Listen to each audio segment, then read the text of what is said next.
నమస్తే, welcome to nationalist hub. November 24, 2024లో court order ఇవ్వడం జరిగింది. సంభాల్లో ఉన్నటువంటి జామా మసీదులో సర్వే నిర్వహించవచ్చు అని చెప్పి. అప్పటి నుంచి కూడా ఇది పెను దుమారాన్ని రేపుతుంది. పెద్ద ఎత్తున అక్కడ హింస చెలరేగడము, ఒక 5-6 యువకులు చనిపోవడము, ఆ తర్వాత సుప్రీంకోర్టు ఆర్డరు, ఇదంతా కూడా మనం చూస్తున్నాం. గత కొంతకాలంగా, కొన్ని నెలలుగా ఈ మసీదు మందిరాల కొట్లాట. సుప్రీంకోర్టు తాజాగా ఇచ్చినటువంటి ఉత్తర్వుల ప్రకారం ఇలాంటి పిటిషన్లను కొంతకాలం పాటు కొత్త పిటిషన్లు ఏవి తీసుకోవద్దు, అలాగే తీర్పులు కూడా ఇవ్వద్దు అని చెప్పి తాత్కాలికంగా దీనికి సంబంధించి కొంత నిలుపుదల చేసింది. అయితే ఈ సంభాల్లో హిందువుల నమ్మకం, అక్కడ హరిహర దేవాలయం ఉన్నది, ఆ దేవాలయాన్ని కూల్చేసి అక్కడ మసీదు కట్టారనేటువంటిది కోట్లాది మంది హిందువుల నమ్మకం. ఈ అంశానికి సంబంధించి ఒక లెటర్, ఒక రిపోర్ట్ బయటపడింది.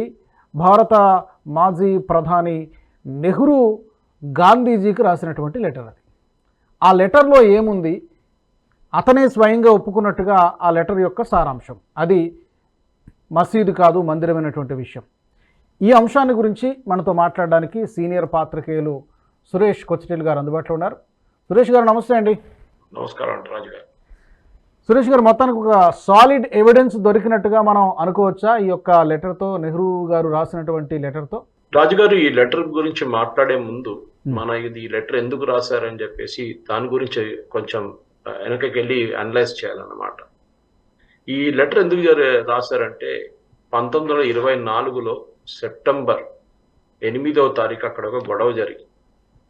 ఇది నేను ఆ రిపోర్ట్ నుంచే చదువుతున్నాను, మీకు కూడా పంపించాను రిపోర్ట్, యాక్చువల్ రిపోర్ట్. నేనేదో పేపర్లో రాసిన రిపోర్ట్లు కాదు, యాక్చువల్ టైప్ చేసిన రిపోర్ట్ మీకు పంపించాను. నెహ్రూ గారి టైంలో, నెహ్రూ గారు అప్పుడు ప్రధానమంత్రి కాదు, 1924లో జరిగింది. అక్కడ సంబల్లో, అప్పుడు కూడా ముస్లిం మెజారిటీ ప్లేస్ అది. సంబల్లో ఒక మొహర్రం ప్రొసెషన్ నడిమిట్లో గొడవ జరిగింది. దాంట్లో హిందువుల మీద దాడి చేశారు ముస్లింస్. హిందువుల్లో 2 దేవాలయాన్ని తగలబెట్టారు. ఆ గుడికి వెళ్ళి అక్కడ ఉన్న విగ్రహాలను కూడా తగలబెట్టారని నెహ్రూ గారు రాశారు. మీరు రాయలేదు. సో దాని గురించి పెద్ద గొడవ జరుగుతాయి. అక్కడ మహాత్మా గాంధీ గారు అప్పుడు నెహ్రూని పంపించారు అక్కడ సంబల్. ఆలోచించండి, ఎగ్జాక్ట్లీ ఒక 100 సంవత్సరాల ముందు జవహర్లాల్ నెహ్రూని, అప్పుడు ఆయన ప్రధానమంత్రి కాదు, ఏం కాదు, ఓన్లీ ఇండియన్ నేషనల్ కాంగ్రెస్ లో ఉన్నారు అంతే, నెహ్రూని పంపించారు. అక్కడ వెళ్ళి మీరు చూసిరండి అక్కడ ఏం జరుగుతుంది, ఈ గొడవ ఏంటని. నెహ్రూ గారు వెళ్ళారు. అక్కడ వెళ్ళి ఒక డీటెయిల్ రిపోర్ట్ రాశారు, 13 పేజీ రిపోర్ట్ అది. ఆ రిపోర్ట్ లో నెహ్రూ గారు ఆ ఇన్సిడెంట్ ఎట్లా మొదలైంది, 1923 అనుకుందాం మనం, ఓకే, 23లో అక్కడ మొహర్రం ప్రొసెషన్ ఎవ్రీ ఇయర్ తీస్తారన్నమాట. సో ఆబ్వియస్లీ మొహర్రం ప్రొసెషన్ తీయాలంటే అది మెజారిటీ షియా టౌన్ ఉండాలి, ఎందుకంటే షియాలు కదా మొహర్రం వాళ్ళే తీస్తారు ఎక్కువ. సో దాంట్లో ఈ గొడవ జరిగిన దానికన్నా ముందు 23లో ఒక అగ్రిమెంట్కి వచ్చారు ఎవరు, హిందువులు ముస్లింస్.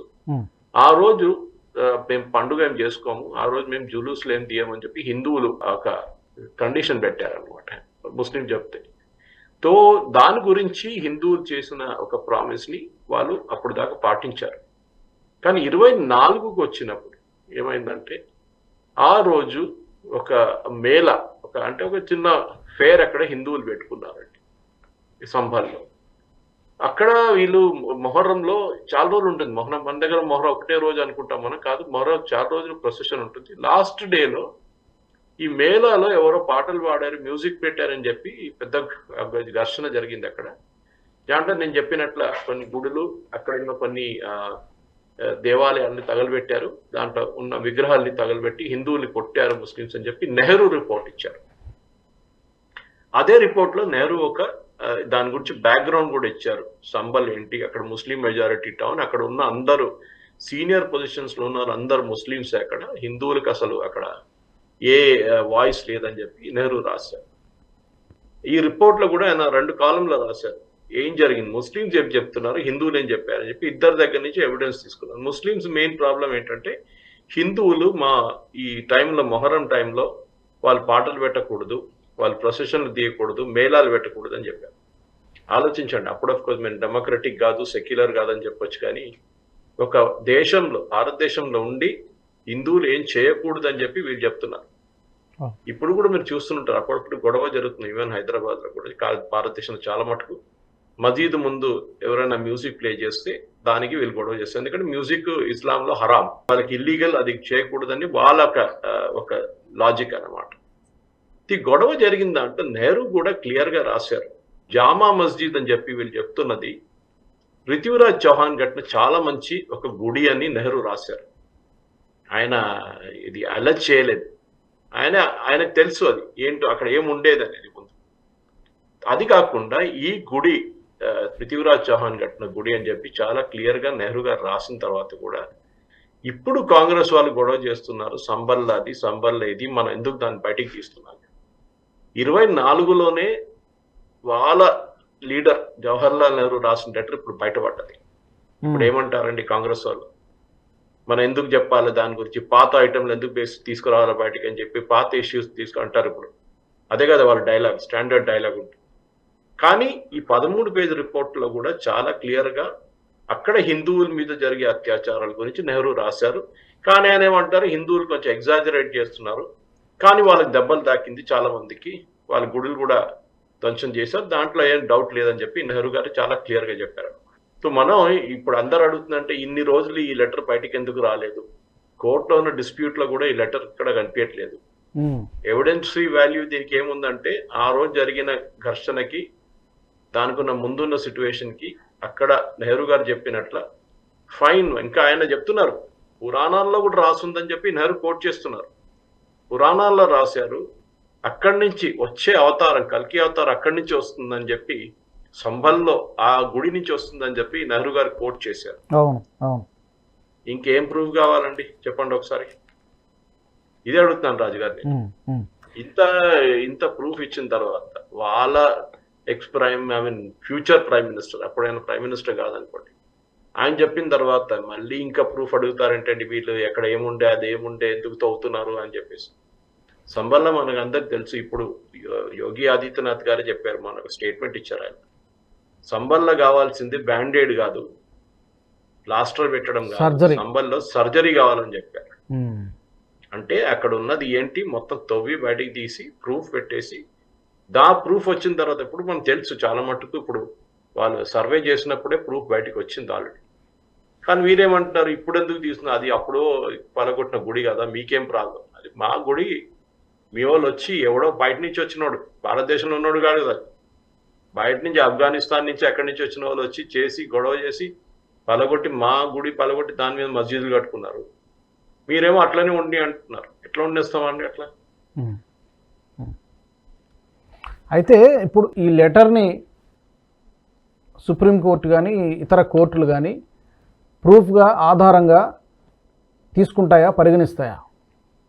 దీంట్లో ఎవిడెన్షరీ వాల్యూ ఏం లేదు రాజు గారు, నేను ముందు కూడా మీకు చెప్పాను. అది ఎవిడెన్షరీ వాల్యూ అనేది నెహ్రూ గారు ఇట్లా ఒక లెటర్ రాశారు అని చెప్పొచ్చు మనం, అదొకటి ఉంది.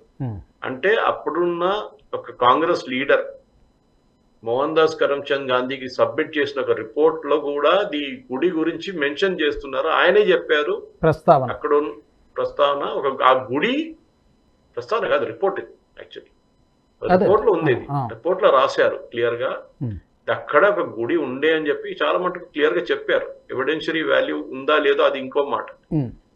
ఎందుకు చెప్తారు, అక్కడ గుడి లేనప్పుడు గుడి ఉందని చెప్తారంటే ఎవరైనా రాజుగారు చెప్పరు కదా. అక్కడ మస్జిద్ ఉందని చెప్తారు ఆయన, అక్కడ పృథ్వీరాజ్ చౌహాన్ గట్ట చాలా మంచి గుడి ఉందని చెప్పి ఆయన రాస్తున్నారు. సో న్యాచురల్లీ దాని గురించిన ప్రూఫ్, అంటే ఇప్పుడు మనం ఏదైనా ఒక అలిగేషన్ చేస్తున్నప్పుడు దానికి ప్రూఫ్ కావాలి కదా. ప్రూఫ్ ఏం చేస్తాం, దాన్ని తవ్వేసి దాని కింద ఏముంది చూస్తే తెలిసిపోతుంది. రామ్ జన్మభూమిలో కూడా జరిగింది అది, అయోధ్య. దాంట్లో చాలా క్లియర్ గా కేకే మహమ్మద్ గారు ఎవిడెన్స్ ఇచ్చారు, పరసన్ గారు అది ప్రజెంట్ చేశారు.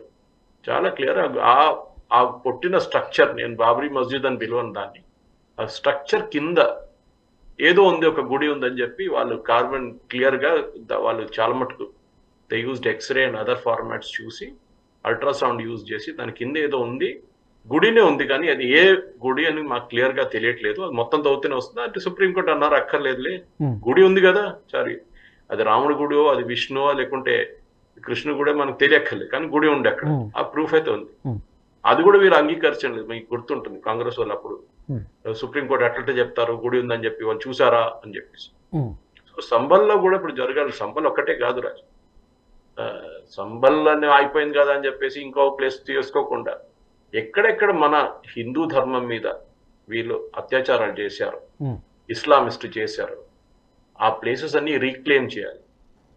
సాయి దీపక్ గారు చాలా బాగా దీని గురించి మాట్లాడారు. యూట్యూబ్కి వెళ్తే మన ప్రేక్షకులు కూడా చాలా మందికి తెలిసిపోతుంది దీని గురించి సాయి దీపక్ గారు ఏం చెప్పారు. We have to reclaim our heritage. అది ఏ దేశమైనా చేస్తుందండి. ఇప్పుడు ముందు Syria was not Islamic country, ఇప్పుడు సిరియా ఇస్లామిక్ కంట్రీ అయిపోయింది 100%.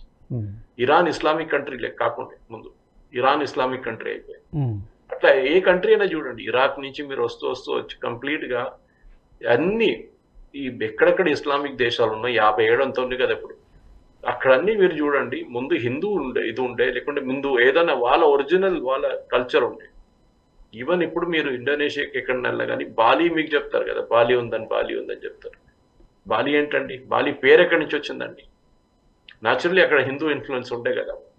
సరే మనం అక్కడికి వెళ్ళట్లేదు, ఇండోనేషియాకి వెళ్ళి మాకు కావాలని చెప్పట్లేదు. మా దేశంలో భారతదేశంలో అప్పుడు ఉన్న మా గుడిలు, అప్పుడున్న మా కల్చరల్ ఐడెంటిటీ మాకు రిటర్న్ ఇవ్వండి. అది వీళ్ళు వచ్చి ధ్వంసం చేశారు, చేస్తే దాన్ని ముట్టకూడదని వీళ్ళు చెప్తున్నారు. ఆర్కియలాజికల్ సర్వే కింద ఉన్న బిల్డింగ్లో కూడా వీళ్ళు యూజ్ చేసుకుంటున్నారు దాన్ని కూడా. ఎందుకంటే ఆర్కియలాజికల్ సర్వేలో ఉన్నప్పుడు ఒక ఇటుక ఇక్కడి నుంచి అక్కడ పెట్టకూడదు మీరు, కానీ వీళ్ళు మాడిఫై చేసుకున్నారు. మాస్క్ లోపల నుంచి అంతా దుకాణాలు పెట్టుకున్నారు, దాంట్లో లీజ్కి ఇచ్చేసారు దాన్ని. అది ఎట్లా చేశారండి? టైల్ మార్చేసుకున్నారు, గోడ మీద పెయింట్ వేసేసారు. అది చేయకూడదు కదా. Archaeological survey building archaeological survey వాళ్ళు మెయింటైన్ చేస్తారు. అది కూడా ఇది ఒక్కటే కాదు, మనం హంపీకి వెళ్తే మీకు అన్నిటికంటే మంచి ఎగ్జాంపుల్, చాలా ధ్వంసం చేసిన ప్లేస్. మంచి ఎగ్జాంపుల్ అని చెప్పలేము కానీ ఇప్పుడు సాలిడ్ ప్రూఫ్ ఉన్న ఎగ్జాంపుల్ హంపి. విజయనగర సామ్రాజ్యం ఉండే, ఇప్పుడు చూడండి హంపీకి వెళ్తే మీకు చాలా బాధ అనిపిస్తుంది.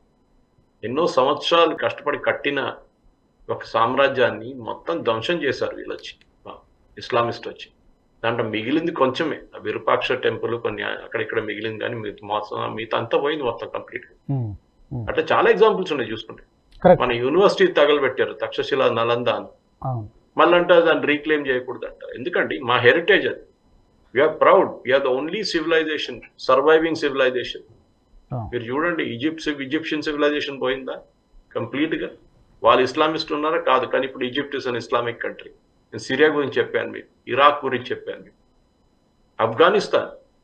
ఎవరో నాతో మొన్న ఒక డిబేట్లో మాట్లాడుతూ ఆఫ్ఘనిస్తాన్ హిందూ ఎట్లా అవుతారండి అది అని చెప్తే నేను చెప్పాను అఖండ భారత్ ఉండే. అప్పుడు బ్రిటిష్ వాళ్ళు 1947లో డివైడ్ చేసుకున్న ఆఫ్ఘనిస్తాన్కి సపరేట్ ఒక లైన్ డ్రా చేసి డురాండ్ లైన్ అని పెట్టేశారు వాళ్ళు. ఇప్పుడు తాలిబాన్ వాళ్ళు దాన్ని కూడా పట్టించుకోవట్లేదు, లైనే లేదు, పాకిస్తాన్ కూడా మాదే అంటున్నారు వాళ్ళు. సో కండహార్ పేరు ఎక్కడి నుంచి వచ్చిందని అడిగాను నేను వాళ్ళ దగ్గర, ఆ డిబేట్ చేస్తున్న మనిషి దగ్గర. ఆయన దద్ద అన్నాడు, ఇక్కడ కూడా ఆయన అసలు మాట్లాడడానికి రావట్లేదు దాని గురించి, నన్ను తిట్టడం మొదలుపెట్టాడు.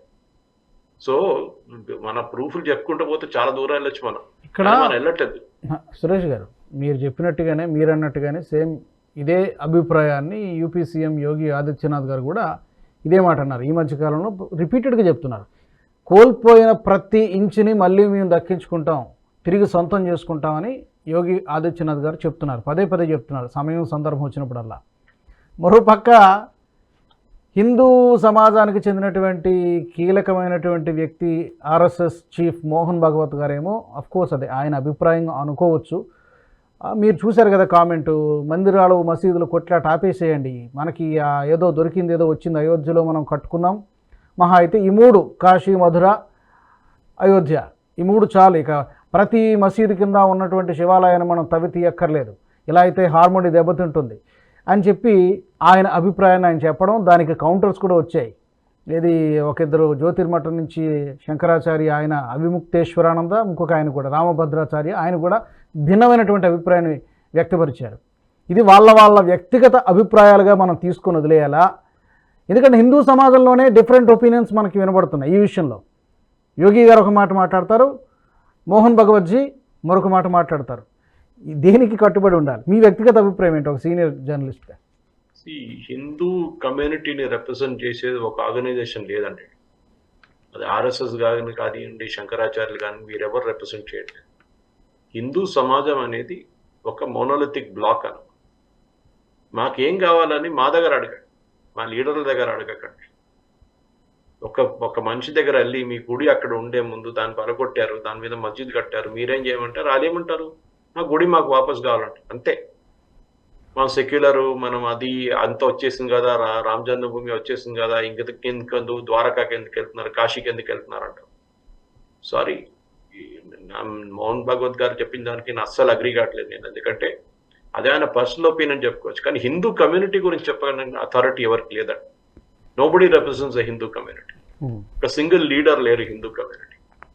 ఓకే, మాకు మల్టిపుల్ లీడర్స్ ఉన్నారు, మల్టిపుల్ మఠాలు ఉన్నారు, మల్టిపుల్ శంకరాచార్యులు ఉన్నారు, చాలా మంది ఉన్నారట. సో డెఫినెట్ గా ఈ జరిగిన దానికి సంభల్లో ఒక ప్రూఫ్ గా దట్ ఈవెన్ కాంగ్రెస్, ఒక సీనియర్ కాంగ్రెస్ నేత, అప్పుడున్న నేత జవహర్లాల్ నెహ్రూ కూడా దీని గురించి అంగీకరించారు. అక్కడ ఒక గుడి ఉండే, అది పృథ్వీరాజ్ చౌహాన్ కట్టారని చెప్పి క్లారిటీ కూడా ఇచ్చారు. ఇంకేం కావాలని చెప్పండి, ఇదే అడగాల్సింది. సో కొంచెం టైం టేకింగ్ ప్రాసెస్ అయినా కూడా, సమయం పట్టినా కూడా అన్నిటినీ కూడా ఒక్కొక్కటిగా తిరిగి స్వాధీనం చేసుకోవాలి, ఆ దిశగా ప్రయత్నం చేయాలంటారు. మీ అభిప్రాయం కూడా అదే. కాకపోతే ఈ ప్రయత్నం ఎవరు చేయాలి? ప్రభుత్వానికి ఇప్పుడు అంత తీరిక ఉందా? ఎందుకంటే ప్రభుత్వాలకు ఉండేటువంటి 100 రకాల అటువంటి పనులు, అభివృద్ధి, డిఫెన్స్, రకరకాల పనులు ఉంటాయి. ఈ బాధ్యతను ఎవరు తీసుకోవాలి? Who has to take? Ministry of culture అని ఎందుకు పెట్టుకున్నారండి? ఆర్కియాలజికల్ డిపార్ట్మెంట్ అని ఎందుకు బంద్ చేసేసేయండి, అన్ని అక్కర్లేదు కదా. ఓకే, మీకు ఆ డిపార్ట్మెంట్ ఉన్నప్పుడు ఆ డిపార్ట్మెంట్ వాళ్ళు పని చేయాలి, వాళ్ళ పని అది. ఆర్కియాలజీ డిపార్ట్మెంట్ పని ఏంటి? ఇట్లా తవ్వి బయటికి తీయడం వాళ్ళ పని. కానీ వాళ్ళు చేయకపోతే మాతో ఏం కాదు, బంద్ చేద్దామంటే మీ డిపార్ట్మెంటే బంద్ చేసేసండి, అయిపోతుంది కదా, మంచి పని కదా. మినిస్ట్రీ ఆఫ్ కల్చర్ కూడా బంద్ చేసేసండి, అక్కర్లేదు. గవర్నమెంట్ కి రెస్పాన్సిబిలిటీ ఉంది రాజు గారు, ఎందుకంటే మీరు నేను వెళ్ళి ఈ పనులన్నీ చేయలేము, మనం చేయలేము. Okay, we are not authorised to do it. మాకు ఆ స్కిల్ లేదు. మనకి స్కిల్ ఉన్న వాళ్ళు చేయాలి. అది లీగల్ ఫ్రేమ్వర్క్ ఉన్న లీగల్ లా డిపార్ట్మెంట్ ఉంది, వాళ్ళ దగ్గర పాత ఇప్పుడు నెహ్రూ గారి లెటర్ ఎట్లా బయటపడదో అట్లా చాలా ఉంటది డాక్యుమెంట్స్, హిస్టారికల్ డాక్యుమెంట్స్ ఎక్కడో పడి ఉంటుంది. దాన్ని బయటికి తీసి చూపించి కోర్టులో ఆర్గ్యూ చేయడం మన పని. లీగల్ గా ఫైట్ చేద్దాం. వీళ్ళ ప్రాబ్లం ఎందుకు వస్తుందంటే, సర్వే చేయండి అంటే వద్దంటున్నారు వీళ్ళు. రాజుగారు మస్జిద్ కమిటీలో వచ్చి సర్వే చేయాలంటే వద్దు, సర్వే చేయకూడదు అంటే. ఎందుకంటే మీకు భయం ఎందుకు? సర్వేలకు నిజం బట్టబడుతుంది కదా. లేదంటే లేదంటారు, ఉందంటే ఉందంటారు, కథం అయిపోతుంది. ఈ సర్వేనే భయపడుతున్నారు. అప్పుడు అర్థమైపోతుంది దాంట్లో ఏమో ఉంది అక్కడ, మీరు సర్వే భయపడుతున్నారు ఎందుకంటే నిజం బయటపడుతుంది అని చెప్పి. సో డెఫినెట్ గా సర్వే చేయాల్సిందే. సర్వేలో ఏ రిజల్ట్ వస్తుందో దాన్ని మళ్ళీ ఎవిడెన్షియరీ వాల్యూ తీసుకొని దాన్ని ఇంకా ప్రొసీడ్ చేయాలి. దాని తర్వాత ఎక్స్పర్ట్ కమిటీలు కానివ్వండి, మిగతా చాలా ఉన్నారు, అందరు హిస్టారియన్స్ కానివ్వండి, ఆర్కియలాజికల్ సర్వే ఎక్స్పర్ట్స్ చాలా మంది ఉన్నారు. సో డెఫినెట్ గా మనకి హిస్టరీ ఉంది. అది టిప్పు సుల్తాన్ కేరళ, కర్ణాటకలో మ్యాంగ్లూరు వైపు నుంచి, కొడగు నుంచి చేసిన గొడవ కానివ్వండి, వాళ్ళ నాన్నగారు హైదర్ అలీ చేసిన ఎన్నో ధ్వంసం చేశారు గుడిలో. కేరళలో 700-800 గుడి ధ్వంసం చేశారు. అది కాకుండా హంపి చెప్పాను మీకు, హంపి గురించి.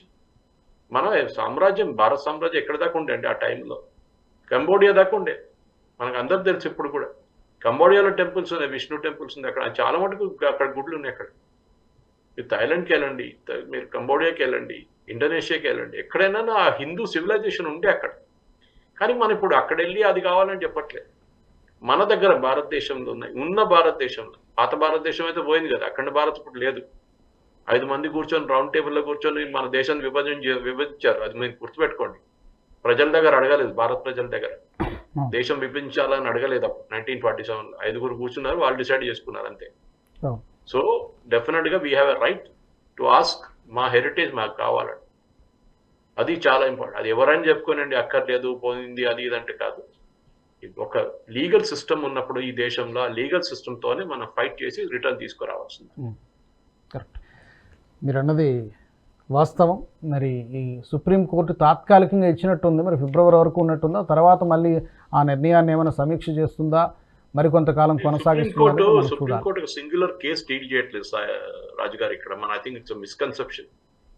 Places of worship act Narasimharao government తీసుకొచ్చిన దాన్ని, అది లీగలా కాదా అని చెప్పేసి. ఎందుకు ఆ కట్ ఆఫ్ డేట్ ఎందుకు పెట్టారండి? 1947 15th August అని చెప్పి అప్పుడు తీసుకురావాలండి. ఎలా?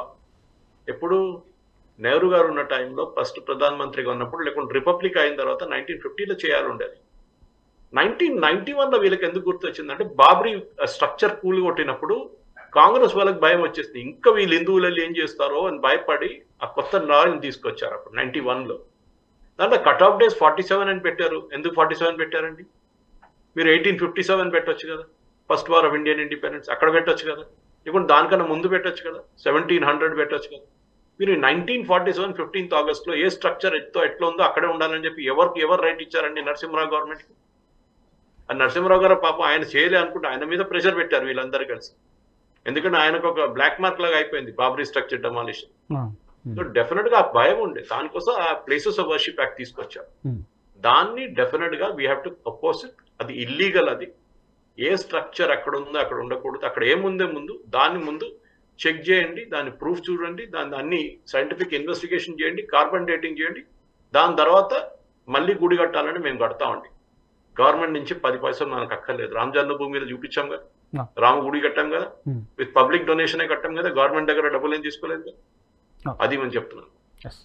కరెక్ట్ సురేష్ గారు, మీరు అన్నట్టుగా అయోధ్యలో ఎలా అయితే భవ్యమైనటువంటి రామ మందిర నిర్మాణం చేసుకున్నామో హిందువులు అంతా, అదేవిధంగా ఎక్కడెక్కడైతే ఈ కోల్పోయామో గతంలో మందిరాలు ఉండేవో ఆ మందిరాల స్థానంలో మళ్ళీ వాటిని పునరుద్ధరించాల్సినటువంటి అవసరం ఉంది. ఆ బాధ్యతను ప్రభుత్వం కూడా తీసుకోవాల్సినటువంటి అవసరం ఉంది. మరి కొంత సమయం పట్టవచ్చు, తప్పకుండా మనం వేచి చూడాల్సిందే.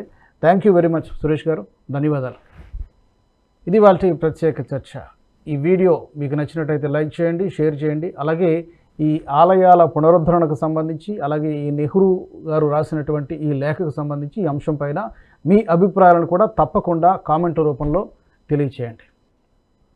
ఇప్పటివరకు NHTV nationalist hub group of ఛానల్స్ని సబ్స్క్రైబ్ చేసుకునే వాళ్ళు ఎవరైనా ఉంటే తప్పకుండా సబ్స్క్రైబ్ చేసుకోండి.